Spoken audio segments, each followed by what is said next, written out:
Jerusalem back as a city of my glory, but it starts with a man with a measuring rod or a reed, like a man who's a contractor going to build something that's already, there's a pattern for what any builder builds according to a pattern.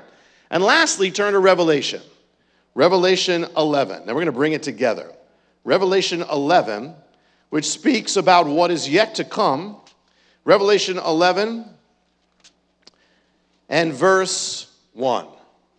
Now there was given to me, says John, Yochanan, a measuring rod like a staff. And someone said, get up and measure the temple of God and the altar and those who worship in it. Leave out the court, which is outside the temple, and don't measure it, for it's been given to the nations. They will tread it underfoot, the holy city, for 42 months. I will grant authority to my 2 witnesses, and they will prophesy for 1,260 days, clothed in sackcloth. All right. God is speaking about something that's going to happen in the end times. But what it says first is, John is told, take a measuring rod and measure this out, but don't measure out this other part, because this is the purposes of God, and there is there's a pattern before it comes to pass. It's as if it exists before in all these things. You have man, we were created after a pattern. We were created after in the image of God before we existed. And then you have the temple that is created after a pattern that already exists. Then you have the purposes of God in the end times, or the future purposes, and there's already a pattern. It already exists in a sense with God, and then it's going to happen. Well, it says in Hebrews that Moses, or it says that these things were done after the pattern. After a heavenly pattern. The tabernacle was after a pattern. God showed Moses a heavenly pattern by which to build. Before there was any building, there was a pattern from heaven. Now Messiah said something. What is it? It says this. It says, pray to God in this way. Pray, Lord, your will be done.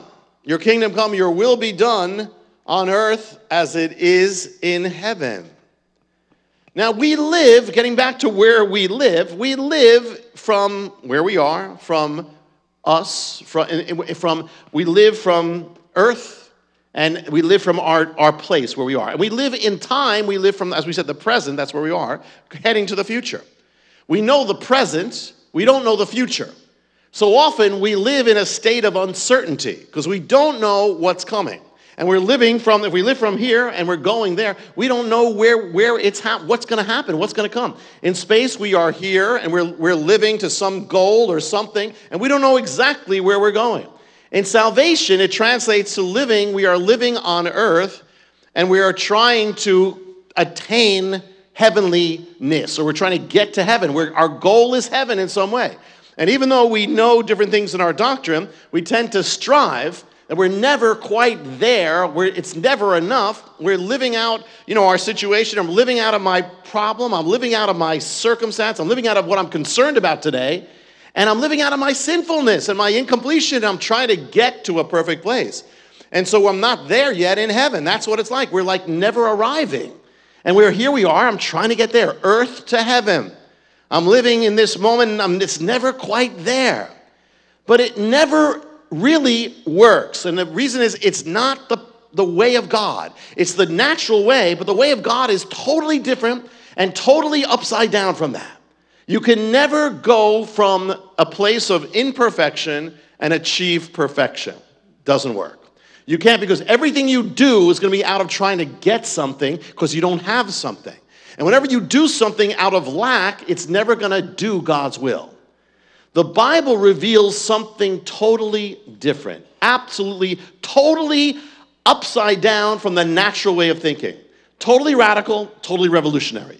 And it can revolutionize your walk and your life. First thing, living in the natural, I'm living from where I am, here I am, is me-centered. You see, we think me-centered only means selfishness. But if you're living your life, your key thing is, here I am, it's me, here's my situation. Here. That's also me-centered. When you're wrapped up in your own situation, your own place, you're also become me-centered.